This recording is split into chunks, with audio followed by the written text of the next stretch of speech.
Bismillahirrahmanirrahim. Pada pengajian kali ini saya akan membahas tentang kewajiban-kewajiban orang yang mukmin untuk meyakini bahwa Allah telah mengutus terhadap hamba-hambanya seorang nabi dan utusan-utusannya, yang mana utusan-utusan itu untuk menyampaikan kebahagiaan-kebahagiaan bagi orang yang iman dan untuk menyampaikan ancaman-ancaman bagi orang yang tidak mengimani. Utusan-utusan Allah Subhanahu wa taala yang diberi mandat oleh Allah Subhanahu wa taala, ada sebagian yang diceritakan di dalam Al-Quran dan ada sebagian yang tidak diceritakan di dalam Al-Quran. Yang tercantum dalam Al-Quran sudah diterangkan dalam ayat Ghafir, dalam surat Al-Ghafir ayat 78 berbunyi, walaqad arsalna rusulan min qablika minhum man qasasna 'alaika wa minhum man lam naqsus 'alaika. Itu adalah tanda bukti utusan-utusan Allah ada yang diceritakan di dalam Al-Quran, dicantumkan dalam Al-Quran dan untuk diceritakan kepada umat-umat Nabi Muhammad sallallahu alaihi wasallam. Dan banyak yang tidak diceritakan dalam Al-Quran. Tujuannya adalah tiada lain bagi umat mukmin, umat manusia, agar mengimani semua utusan-utusan Allah Subhanahu wa taala, baik itu yang tercantum di dalam Al-Quran dan yang tidak tercantum di dalam Al-Quran. Bagi orang yang mukmin harus meyakini bahwa semuanya adalah utusan-utusan Allah Subhanahu wa taala. Dan juga diwajibkan, diharuskan kepada semua orang-orang yang mukmin untuk meyakini bahwa tidak ada nabi setelah Nabi Muhammad sallallahu alaihi wasallam. Jika ada seseorang yang mengaku nabi setelah diutusnya Nabi Muhammad sallallahu alaihi wasallam, itu hanya ucapan kebohongan. Karena Allah telah membatasi terakhir para nabi, terakhir para utusan itu diakhiri oleh diutusnya Nabi Muhammad sallallahu alaihi wasallam, sebagaimana diterangkan dalam kitab Asy-Syarif, Ulamaul Azhar Asy-Syarif, itu keterangan wa anna sayyidana Muhammadan sallallahu alaihi wasallam khatamul anbiya. Nabi Muhammad adalah penutup dari semua para nabi. Arsalahullahu ta'ala lil insi wal jinni kaffah.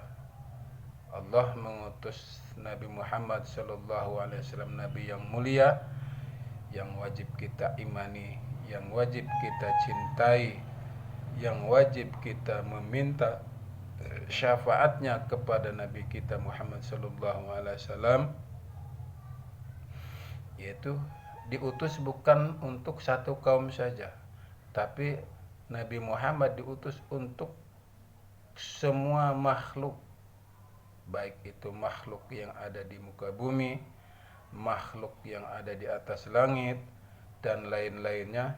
Itu semuanya Kanjeng Nabi ditugaskan untuk mengutus, memberi kebahagiaan-kebahagiaan, menyampaikan kebahagiaan bagi yang mau mengimaninya, mau melaksanakan perintah Allah, dan bertugas untuk menyampaikan, memberi ancaman-ancaman bagi orang-orang yang tidak mau mengikuti perintahnya, baik secara zahir ataupun secara batin. Itu semuanya ada konsekuensi yang harus ditanggung oleh orang tersebut.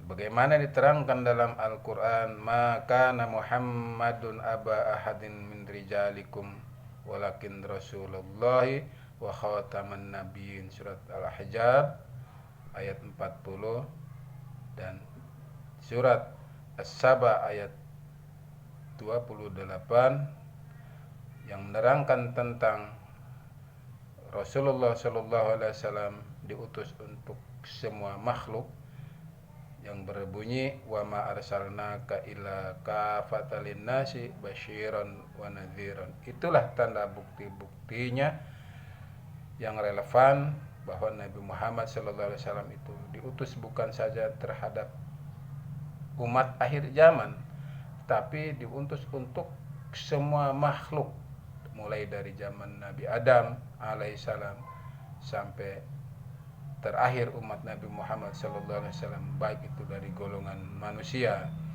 golongan jin, golongan malaikat dan sejabanya, semuanya ketaklif wajib untuk mengimani Nabi Muhammad sallallahu alaihi wasallam sebagai utusan, sebagai nabi dan sebagai utusan Allah yang terakhir, yang dijadikan penutup para nabi sebelumnya dan penyampurna perintah-perintah Allah Subhanahu wa taala dengan melalui agamanya yang dinamakan Islam.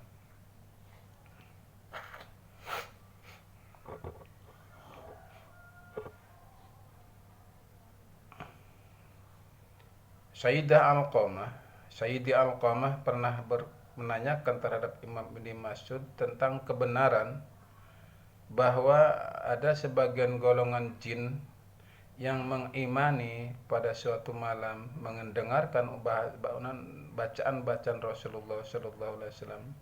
Di dalam bacaan Al-Qur'annya pada waktu itu Nabi Muhammad sedang melaksanakan sholat subuh, datang segolongan jin mendengarkan bacaan Rasulullah yang begitu merdu. Alqamah menanyakan kepada Ibnu Mas'ud, kata Alqamah, ya Ibnu Mas'ud, hal sahiba sallallahu alaihi wasallam la tarjini minkum ahadun, apakah ada seseorang yang menemani Rasulullah sallallahu alaihi wasallam pada waktu jin mendengarkan ucapan bacaan-bacaan Rasulullah di kala itu? Qala ma sahibahu min ahadin, kata Ibnu Mas'ud, dari kami tidak ada satupun yang menemani pada waktu itu. Tapi ada ayat yang menerangkan Al-Quran bahwa Rasulullah menceritakan bahwa ada segolongan jin yang pada waktu itu mendengarkan bacaan-bacaan Rasulullah dan merasa terkagum-kagum dengan keindahan bacaannya, dan akhirnya jin itu langsung beriman, membacakan syahadat, mengimani Nabi Muhammad SAW, dan diutus untuk mengislamkan para jin-jin yang lainnya. Terangkan dalam Al-Quran,